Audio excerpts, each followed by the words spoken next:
Welcome everybody to this edition of Attention Talk Video. I'm your host, ADHD and Attention Coach Jeff Copper, and we're here with Luca Forgal. Well, Luca, welcome to the show. Thanks, Jeff. Luca, you have ADHD, you have dyslexia, you've struggled in school countless times, and we've talked a lot about how that it was a difficulty. You're not a real big believer in school, but you found your thing in racing, go-kart, and open-wheel race car driving. Can you just tell us about the experience of finding racing? Well, for me, it was a bit of a relief. It was, I guess, my meditation, you could call it. It was the place I found belonging and the place I finally found that I was good at something. But I think above all, it's what I found was to be what I should do with my life. And when I found that, things got simplified very quickly because I knew all my energy and all my focus could be on one thing, and I just had to push forward.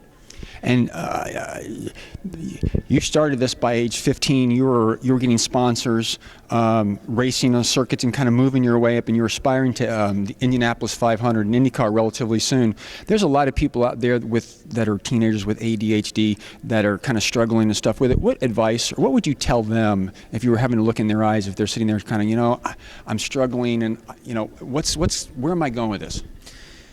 I think the biggest thing is find what you want to do. It doesn't matter if you think you're not good at it. I'm a big believer in perseverance, and it doesn't matter what it is you look at. If you find something and you say, I'll do whatever it takes to be good at it, whatever it takes to succeed at it, that's all that matters, because at that point you know you're heading, and once you know you're heading, all you have to do is keep going in that direction, and you'll find shore.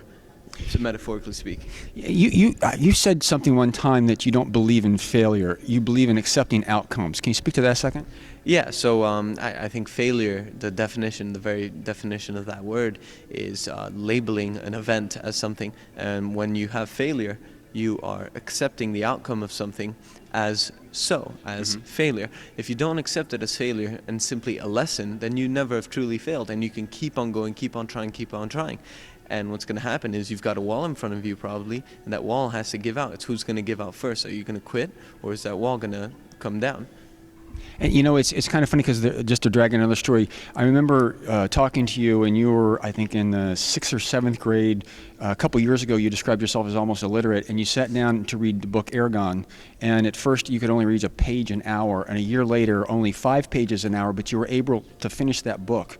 Some people might be negative it took them so long, but you persevered, and I think it was like kind of a big boost to your ego that you had kind of completed it. So you can just talk to that a little bit in the context of never failing, but just moving forward. Well, I think it's the very meaning of basically succeeding at something. It doesn't matter how long it took. It could take you 40 years to build that company you've dreamed about building since you were young.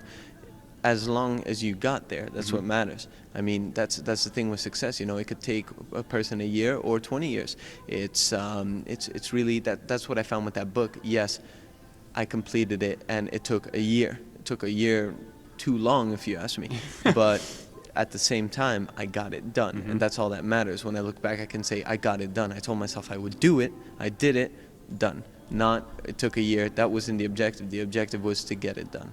And you did it and moved on and did some great things after that. So just really want to have you introduce and say, if you're out there and you're a teenager and you're struggling with ADHD and dyslexia, which is no easy feat, you got Luca to look up for, and as inspiration that you can do it. Thank you, Jeff. Thanks for having me. Thanks for coming on the show.